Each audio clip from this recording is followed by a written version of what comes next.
Born in Havana, Tony Argiz's first encounter with the U.S. was on March 24, 1962, when, as a 9-year-old boy, his parents put him on a Miami-bound flight to escape the communist wave that was overtaking the country.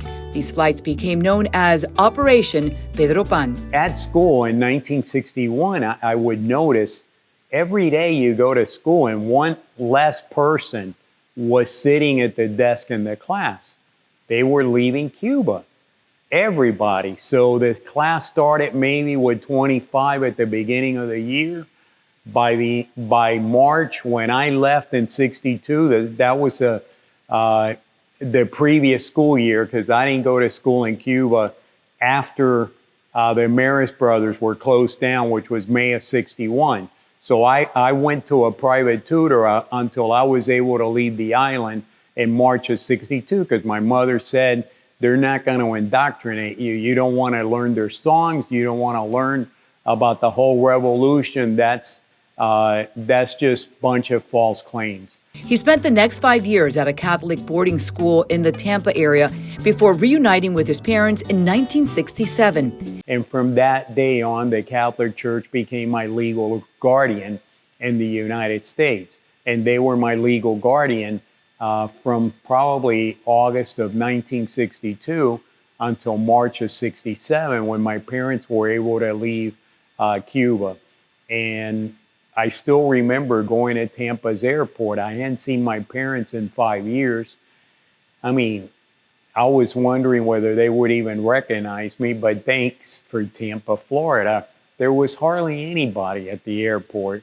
And when the plane landed, this was in the days of today. I mean, the plane landed about maybe 150 or 180 feet from where we were at. And it was a small plane from Miami that had flown to Tampa, and they departed from the plane, and there we hugged and tried to make up in that one night what 5 lost years were. He earned a BBA in accounting at Florida International University, going on to graduate studies in auditing and taxation, which would become his life's work. I would go home at 6:15 in the morning, go to bed, go to baseball practice in the afternoon, and come back the next day. But this is what had to be done in order to survive. But there were critical years, and you learn about making yourself a responsible individual and also caring about people.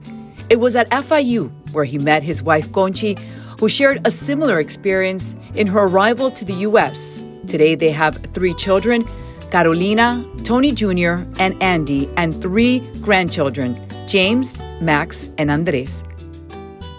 Under his leadership as chairman and CEO of MBAF CPAs and financial advisors, the firm grew from $7 million to $150 million in revenue and was one of the top 40 accounting firms in the U.S.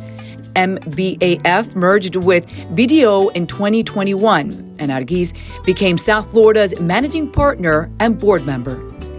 Tony has been committed to advancing the accounting profession and served on the American Institute of CPAs Nominations Committee, on its governing council, and on the PCP Executive Committee and Technical Issues Committee. He has been a member of the Florida Constitution Revision Commission and has been the chairman of the Florida Board of Accountancy. He was also a member of the FIU Foundation Board and School of Accounting Advisory Board.